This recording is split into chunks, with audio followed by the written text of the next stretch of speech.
কাহিনীর শুরু হয় মেঘালয়ের পাহাড়ি এলাকা থেকে, মানে জলগাঁও গ্রাম থেকে।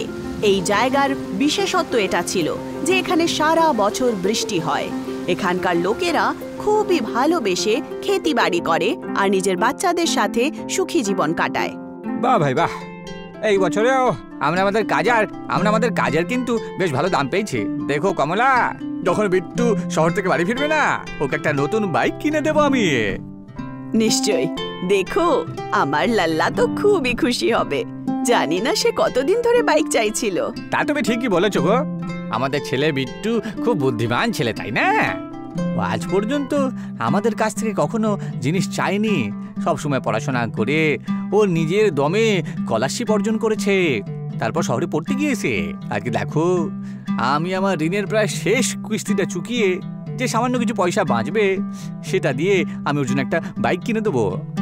হ্যাঁ, এটা তো খুব ভালো কথা। তুমি যাও আর তাড়াতাড়ি গিয়ে টাকা পয়সার ব্যবস্থা করে দাও, তারপর সব ঠিক হয়ে যাবে। কিন্তু যেই আত্মবিশ্বাসের সাথে রমাকান্ত পয়সা চাইতে গিয়েছিল, সেই আত্মবিশ্বাসের একদম বিপরীত একটা ঘটনা ঘটে। কি? আমার এখনো 7 সপ্তাহ বাকি রয়েছে? হ্যাঁ রমনকান্ত বাবু, তোমার এখনো 7 সপ্তাহ বাকি রয়েছে। কিন্তু এটা কিভাবে হতে পারে? আমি তো সমস্ত সপ্তাহে পয়সা দিয়ে দিয়েছি। এই দেখুন, আমার কাছে তো লেখাও রয়েছে। আচ্ছা কই দেখাও দেখি। আরে কি, এর মধ্যে তো শুধু গোনা রয়েছে 1 2 3, কিন্তু এটা কার ব্যাপারে রয়েছে? এটা কে কি করে বুঝবে বলো তো? এতে না কোনো তারিখ রয়েছে, না আমার এতে কোনো সাক্ষী রয়েছে। আরে আমি কি করে বুঝবো যেটা সত্যি? কিন্তু গতবার তো আপনি আমাকে বলেছিলেন যে শেষ সপ্তাহটাই নাকি লাস্ট হবে। কি আমি বলেছিলাম? আরে কবে? সেই ভদ্রলোকের কথা শুনে রমাকান্ত একদম শান্ত হয়ে যায়। সে বুঝতে পেরে গেছিল যে তার সাথে ধোঁকা হচ্ছে। কি বলছো? সন্দেহ নজরে তুমি আমাকে কেন দেখছো ভাই? আরে আমি কোনো গন্ডগোল করিনি, বরং আমার কাছে তোমার সই করা কাগজও রয়েছে, যার মধ্যে লেখা রয়েছে যে 2 সপ্তাহ আমি ভরে দিয়েছি, এখনো 7 সপ্তাহ ভরতে বাকি আছে, যেটা আমি সময় মতো করে দিতে থাকবো। কিন্তু আপনি তো বলেছিলেন যে ওটা তো ঋণ মুক্তির কাগজ। ঋণ মুক্তি? ওরে রমাকান্ত, তুই কি পাগল হলি নাকি? আরে কিরকম ঋণ মুক্তি?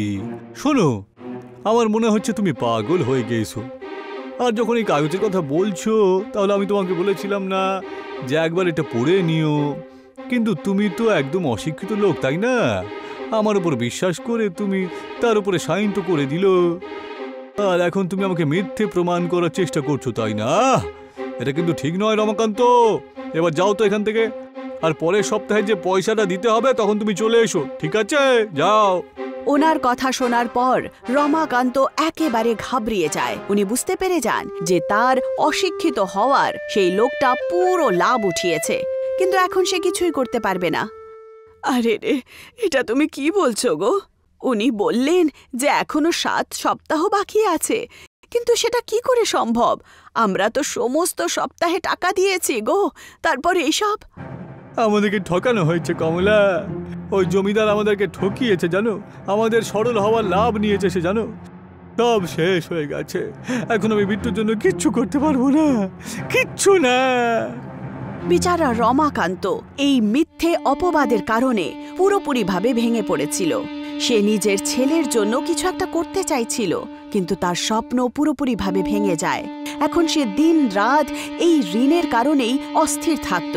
এই চিন্তাতেই একদিন মাঝরাতে প্রচণ্ড বৃষ্টি শুরু হয়, আর রমাকান্ত নেশা করে নদীর কিনারায় পৌঁছায়। সব কিছু ভুল, সবাই ঠকবাজ, আমাকে সুযোগ দেয় সব সময়। আমি আমার ছেলের জন্য নতুন বাইক কিনতে যাচ্ছিলাম, কিন্তু ওই ঋণমাতা, কিন্তু ওই জমিদারটা আবার সব কেড়ে নিল। হঠাৎ করে নদীতে দ্রুত গতিতে একটা জল চক্রের মতো নির্মিত হয়, যেটা গোল গোল ঘূর্ণিঝড়ের মতো ঘোরে। আরে এটা আবার কি হচ্ছে? নদীর জলটা নাগেদের মতো ঘুরছে কেন? আমি আবার কোনো স্বপ্ন দেখছি না তো এখন? না, তুমি স্বপ্ন দেখছো না।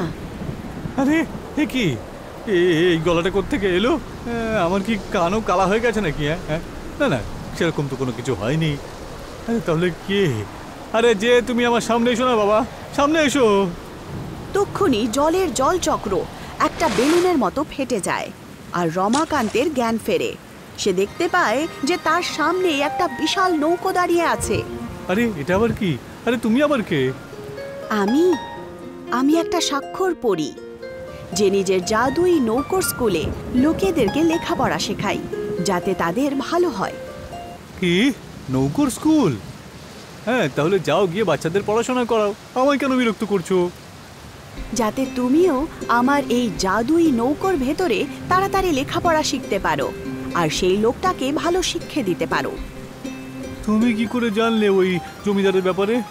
আমি সব জানি রমাকান্ত। কিভাবে তোমার সরল স্বভাবের জন্য সেই কঠোর লোকটা তোমার লাভ ওঠায় এটা একদম ঠিক না। তোমাকে ওকে শিক্ষা শেখাতেই হবে। সে তো আমি অবশ্যই করব। কিন্তু কিভাবে রমাকান্ত? ঝগড়া করে? লড়াই করে নাকি? এতে কি লাভ হবে? কিচ্ছু না। সেই লোকটা তোমাকে ফাঁসিয়েই দেবে, কারণ তুমি লেখাপড়া জানো না। যে আজ তুমি মারপিট করে সেই লোকটার থেকে ছুটি তো পেয়ে যাবে, কিন্তু কালকে অন্য লোকেরাও তোমার থেকে লাভ ওঠাবে। যদি তুমি সত্যি নিজেকে বাঁচাতে চাও তাহলে তোমাকে লেখাপড়া শিখতে হবে। পরীর কথা শুনে রমাকান্ত লেখাপড়া করার ব্যাপারে ভাবতে শুরু করে আর সে সহমতি জানায়। ঠিক আছে, তোমার এই ভাসতে থাকা স্কুলে পড়াশোনার জন্য তৈরি আমি। এই তো ভালো কথা। এখন দেখো আগামী 15 দিনের মধ্যে তুমি কিভাবে বদলে যাবে। চলো, এসো ভেতরে এসো। নৌকোয় বানানো স্কুলের ভেতরে সে চলে যায়। সে দেখতে পায় যে স্কুলের দেয়ালে অক্ষর আর কাহিনী রয়েছে। বই আর পেন হাওয়ায় উঠছিল। পেন্সিল পেন মানুষের মতো কথা বলছিল। আমাদের এই জাদুই থাকা স্কুলে আপনাকে স্বাগত জানাই রমাকান্ত। আরে বাহ, এই তো বেশ দুর্দান্ত স্কুল দেখছি। এখানে পড়তে বেশ ভালোই লাগবে আমার। অবশেষে রমাকান্ত পরীর ওপরে বিশ্বাস করে নিজের লেখাপড়া শুরু করে দেয়। আর আশ্চর্য হলো, রমাকান্ত লেখাপড়া পছন্দ করতে শুরু করে। সে রোজ নদীর কিনারায় যেত, স্কুলে পড়তো আর সে পড়াশোনাকে এত ভালোবাসতে শুরু করে যে সে ঘুমেও পড়াশোনা করত।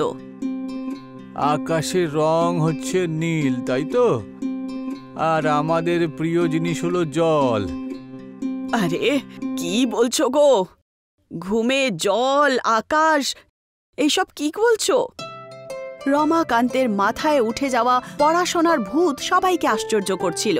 অবশেষে 15 দিন হয়ে গেল আর জাদুই ভাসমান স্কুলের পরীক্ষায় রমাকান্ত ভালো মার্কস নিয়ে পাশ হয়। রমাকান্ত, তুমি করে দেখিয়েছো। তুমি সব শিখে ফেলেছো। এখন দেখো, তুমি ভবিষ্যতে এই জ্ঞানের থেকে অনেক লাভ পাবে। এই সব কিছু তোমার জন্যই হয়েছে গো। চলো, এখন আমাদের সফর এখানেই সমাপ্ত হলো। তুমি জানো তো কাল তুমি কি করতে চলেছ? হ্যাঁ। রমাকান্ত পরীক্ষা পাশ তো করে ফেলেছিল আর এখন সে প্রত্যেক ব্যাপারে জ্ঞানী হয়ে উঠেছিল। পরের দিন সে উপভোক্তা ফোরামে নিজের সাথে হওয়া ধোঁকার ব্যাপারে কমপ্লেন করে। পরীক্ষা নিরীক্ষা করার পর সেই ব্যক্তিকে অ্যারেস্ট করা হয় আর রমাকান্ত আজাদ হয়ে যায়।